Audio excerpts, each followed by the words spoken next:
আসসালামু আলাইকুম। এই ভিডিওটা এটা শুধু আমার মুসলিম ভাইদের জন্য, এটা আমার জন্য, আমাদের অস্তিত্বের জন্য। সম্প্রতি সময়ে যে ঘটনাগুলো বিশ্বে তথা আমাদের দেশে ঘটতেছে সবই মুসলিম কেন্দ্রিক, মুসলিম নিধন, টার্গেট মুসলিম নিধন, ইসলামের অবমাননা, কোরআনের অবমাননা। আপনি খেয়াল করতেছেন কোথাও কেউ বাইবেল পড়ায় না, গীতা পড়ায় না, অন্য যে ধর্মগুলো আছে কেউ কোনো ধর্মের প্রতি অবমাননাকর কথা বা কাজ করে না, কিন্তু মুসলিমদের বিষয়ে সবাই কেন যেন ঝাঁপিয়ে পড়ে, আমাদেরকে টার্গেট করছে। আপনি দেখেন মধ্যপ্রাচ্যে গাজা একটা মুসলিম ভূখণ্ড,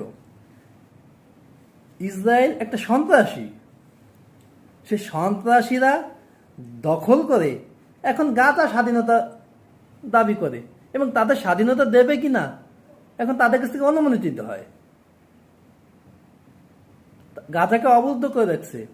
কেউ সাহস করে বলার নাই যে গাজা গাজাবাসীর ভূমি, ফিলিস্তিন স্বাধীন রাষ্ট্র, তোমরা সন্ত্রাসী, তোমরা হত্যাকারী, তোমরা এখান থেকে বেরিয়ে যাও। এই কথাটা না কোনো মুসলিম দেশ বলতে পারে, না অন্য কোনো দেশ বলে। তেমনি আমাদের দেশে যে ঘটনা কিছুদিন আগে ঘটলো, কোরআনের উপর পাড়াইতে হবে এবং অশ্লীল ভাষায় গালি দিয়ে, আর আমাদের কিছু তরুণ ইয়াং বয়সের ছেলেরা তারা তাদেরকে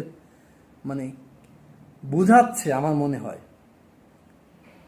শাস্তি তাকে ওদের করা উচিত।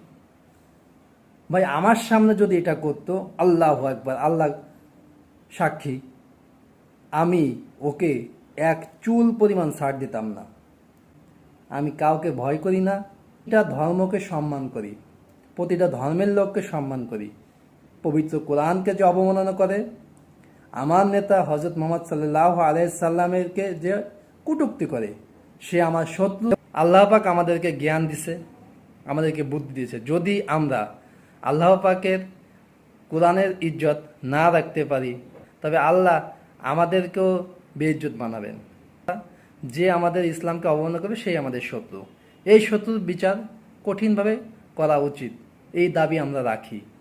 ইনশাল্লাহ জানি না কি হবে, তবে ওর বিচারের আশা করি, এবং এমন বিচার করা হোক ধর্মীয় গ্রন্থের উপর আঘাত না করে। ভালো থাকবেন, সুস্থ থাকবেন। আসসালামু আলাইকুম।